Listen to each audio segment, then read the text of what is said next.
Minsan hindi sa pagiging sweet o effort mo siya mamimiss, minsan sa pagkawala mo.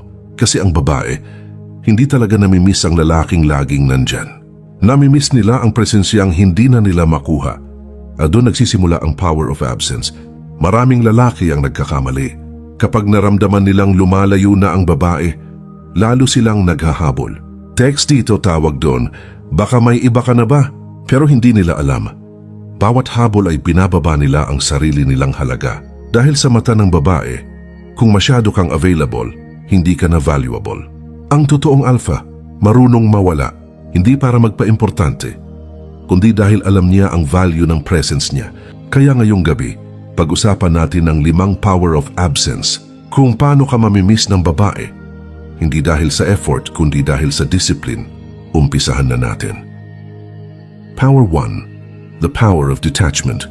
Ito ang unang hakbang para mamiss ka ng babae, ang hindi pagiging dependent sa kanya emotionally. Sa simula ng relasyon, natural na may kilig, may excitement, may constant communication. Pero dumadating ang punto na kapag masyado kang available, nawawala yung mystery. At pag nawala ng mystery, nawawala rin ang attraction. Ang detachment, hindi ibig sabihin ng pagiging cold o walang pakialam. Ibig sabihin lang nito, marunong kang kontrolin yung sarili mong emosyon. Kahit gustong-gusto mo siya, hindi mo pinipilit ang sarili mo sa buhay niya. Kasi alam mong ang tunay na halaga ng lalaki, hindi sinusukat sa kung gaano siya kadikit, kundi kung gaano siya kayang mag-stand on his own. Tandaan mo bro, mas nakaka-turn on sa babae ang lalaking marunong kumalma. Yung hindi agad nagre-react, hindi nagme-message agad kapag hindi na-replyan. Yung tipong busy siya. Okay, ako rin naman may ginagawa. Yan ang power ng emotional detachment. Ipinapakita mo na kaya mong mabuhay kahit wala siya. At dito nagsisimula yung curiosity. Bakit parang hindi siya affected? Bakit parang hindi niya ako hinahanap? At sa bawat tanong na yan, mas lalo kang naiisip ng babae. Kasi bro, sa mundo ng attraction, ang tahimik na lalaki madalas yung pinaka nakakagulo ng isip ng babae. Hindi mo kailangang maging suplado o magpanggap na busy. Ang kailangan mo lang ay marunong kang ilagay ang sarili mo sa gitna ng emosyon mo. Kapag kaya mong maglakad palayo kahit may halong sakit, yun ang tunay na strength. At sa mata ng babae, yun ang nagiging dahilan para mamiss ka niya. Dahil sa detachment, nagkakaroon siya ng space para maramdaman yung pagkawala mo. At doon pa lang niya maiintindihan kung gaano ka kahalaga. The more you pull away calmly, the more she wonders what she lost. Power 2. The power of mystery. Isa sa pinaka-underrated pero pinakamalakas na sandata ng lalaki mystery. Kasi bro, sa panahon ngayon, karamihan sa lalaki, sila mismo ang sumisira sa allure nila. Sila yung tipo na pag nagustuhan ng babae, pinubuhos lahat stories, secrets, emotions agad-agad. Pero ang hindi nila alam, ang sobrang transparency minsan nakakasawa. Bakit ba may mga lalaking kahit simpleng ngiti lang tinatandaan ng babae? Kasi hindi nila alam lahat tungkol sa kanya. Hindi nila alam kung anong iniisip niya. At yung mga hindi mo sinasabi, minsan mas malakas kaysa sa lahat ng sinabi mo. Ang power of mystery, hindi ito tungkol sa pagiging secretive lang. Ito yung disiplina na huwag ibigay lahat ng parte mo agad-agad. Pumili ka ng mga bagay na mananatiling sayo lang, yung mga parte ng isip mo na hindi niya agad nakikita. Kasi sa ganong paraan, may nahahanap siyang dahilan para manatili. Kailangan niyang alamin kung sino ka talaga. At habang hinahanap niya yon, mas lalo siyang na-attach. Kapag naging misteryoso ka sa tamang paraan, nagiging unpredictable ka. Hindi ka tulad ng karamihan ng lalaki na obvious ang galaw. Hindi ka madaling basahin. At sa totoo lang bro, ang hindi mabasa laging iniisip. Doon ka nagiging presence kahit wala ka. Kasi iniisip niya, ano kaya ginagawa niya ngayon? Bakit parang hindi siya naghahabol? May iba na kaya siya? At sa bawat tanong na yan, mas malalim ang epekto mo sa isip niya. Pero tandaan mo, ang mystery hindi peke. Hindi mo kailangang magpanggap para lang maging interesting.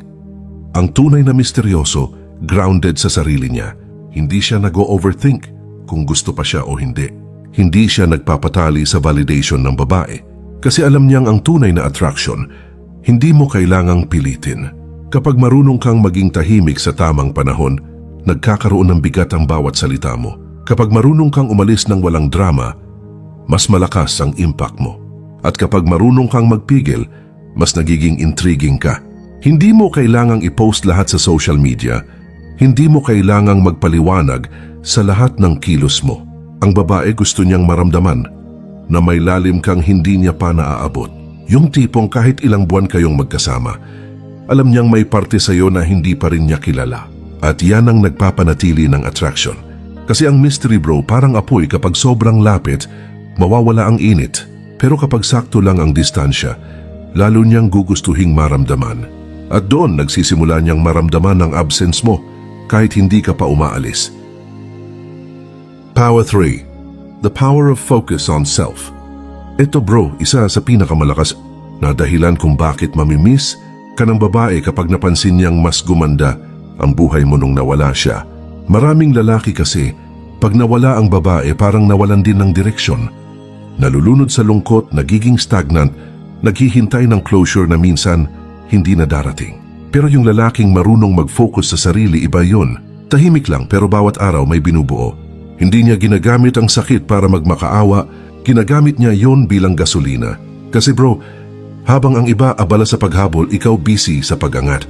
Habang siya nagpo-post para mapansin mo, ikaw nagwo-workout, nagle-level up, nag-i-invest sa skills mo. At diyan nagsisimula ang reversal ng dynamics. Ikaw na ngayon ang nagiging mysterious. Ikaw na yung nawawala pero ramdam pa rin. Ang focus on self, hindi lang tungkol sa gym o pera. Ito yung disiplina na ayusin ang utak mo, na imbes na isipin kung sino ang wala, mas iniisip mo kung sino ka na nagiging habang wala siya. Ito yung mindset na kung aalis ka okay lang, pero pag bumalik ka, hindi mo na makikilala ang lalaking iniwan mo. Kasi tandaan mo bro, growth is the most attractive revenge. Walang mas nakakagulo sa isip ng babae kaysa sa lalaking hindi bumagsak pagkatapos niyang mawala. Yung tipong umaangat ka, gumagwapo ka, nagiging mas kalmado, mas peaceful. At ang masakit para sa kanya, hindi niya na parte ng bagong chapter mo. Pag nakita niyang hindi mo siya sinusubukang balikan, nagkakaroon siya ng doubt. Bakit parang mas masaya siya ngayon? Na-move on na ba siya? At sa bawat tanong na iyan, mas lalong lumalalim yung pagkamis. Hindi dahil gusto ka pa niya, kundi dahil nararamdaman niyang nawalan siya ng isang lalaking hindi niya na ulit makikita sa ibang tao. Focus on yourself bro. Hindi dahil para mapansin ka ulit, kundi dahil deserve mong maging buo kahit sinong mawala. At ironically, dun ka nila mas hinahanap sa mga panahong hindi mo na sila kailangan. Kasi habang nagiging better ka, nagiging mas obvious kung sino lang pala yung nagpadapa at sino yung tumayo.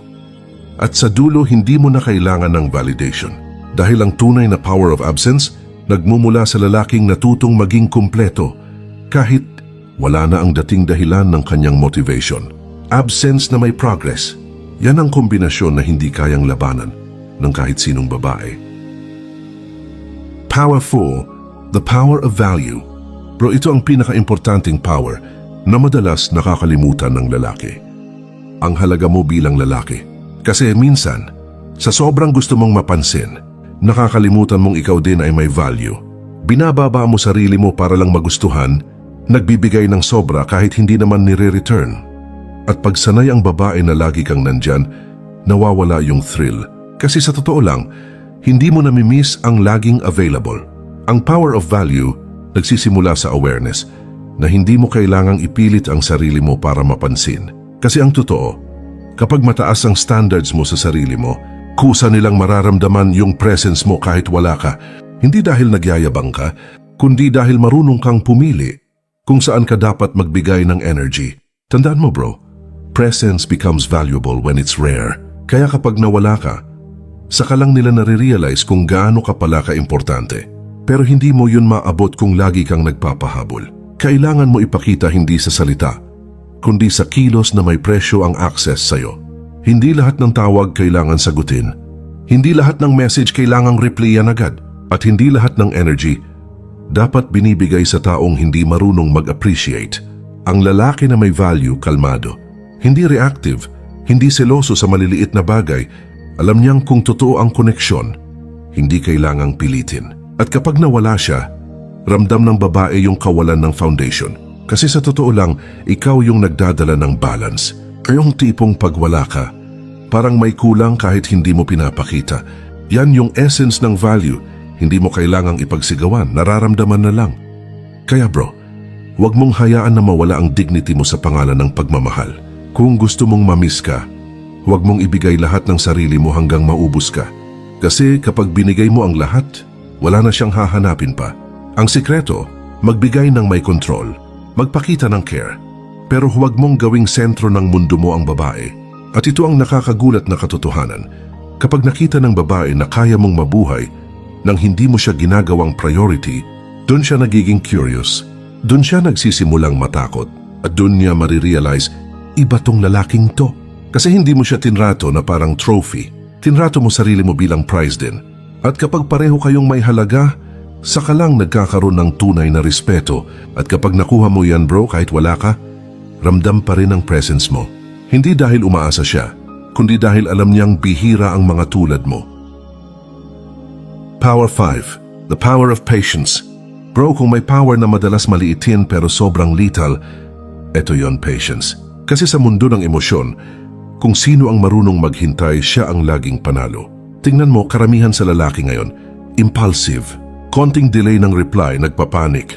Konting cold ng babae, nagme-message ng sunod-sunod. Pero ang totoo, ang babae, hindi nawawala ng interes dahil hindi ka nagparamdam. Nawawala sila dahil masyado kang nagmadali. Ang power of patience ay hindi pagiging tamad o passive. Ito yung kakayahan mong kontrolin ang urge mo. Kasi alam mong hindi mo kailangang habulin ang isang bagay na para sa'yo at hindi mo rin kailangang ipilit ang koneksyon na hindi pa hinog. Ang lalaking marunong maghintay, marunong magbasa ng timing. Alam niya kung kailan lalapit at kung kailan tatahimik. Alam niyang ang babae, kailangan din ng panahon para maramdaman yung pagkawala mo. Hindi pwedeng araw-araw mo siyang kinakausap. Tapos magtataka ka kung bakit hindi ka niya hinahanap. Bro, kung gusto mong mamiss ka, bigyan mo ng oras na maramdaman niya kung anong itsura ng mundo kapag wala ka. Kasi patience builds curiosity. Habang tumatagal ang tahimik mong distance, mas lumalakas ang tanong sa isip niya, bakit parang wala siyang pakialam? Bakit hindi siya bumabalik? At habang sinusubukan niyang sagutin yon, mas lumalalim yung space mo sa isip niya. Pero ito ang madalas hindi alam ng karamihan. Ang patience ay hindi paghihintay lang, kundi paglalakas ng loob habang hinihintay. Hindi mo lang siya hinahayaan, pinapalakas mo rin ang sarili mo. Dahil alam mong ang oras na ginugugol mo sa paghabol, mas magandang gamitin sa pag-build ng sarili mong imperyo. Patience is power because it means control. At ang lalaki na may control sa sarili, mahirap kalimutan. Kasi habang ang iba nagre-react, ikaw steady lang. Habang sila nagagalit, ikaw kalmado. Habang sila nagpaparamdam, ikaw busy sa sarili mong buhay. Kaya pag dumating yung araw na nag-message siya ulit, ramdam niya agad iba ka na. Hindi mo siya tinanggihan, pero hindi ka rin nagmakaawa. Simple lang, nasa iyo pa rin ang control. Ang patience bro, yan ang ultimate test ng emotional maturity. Kasi hindi lahat kayang tumahimik ng may confidence. Pero kapag natutunan mong maghintay nang walang takot na mawalan, doon mo mararanasan yung tunay na kapayapaan. At tandaan mo to ang babae. Mamimiss lang ang lalaki na marunong maghintay. Hindi dahil desperado, kundi dahil sigurado. Alam mo bro, sa dulo ng lahat ng to, ang tunay na power of absence ay hindi tungkol sa paglalayo lang para hanapin ka. Ito'y tungkol sa kung paano mo pinipili ang sarili mo. Kapag marunong kang lumayo, hindi dahil gusto mong parusahan siya, kundi dahil gusto mong protektahan ang iyong kapayapaan, doon nagsisimula ang respeto. Ang babae, hindi siya mamimiss dahil wala ka. Mamimiss ka niya dahil may presensya kang may halaga.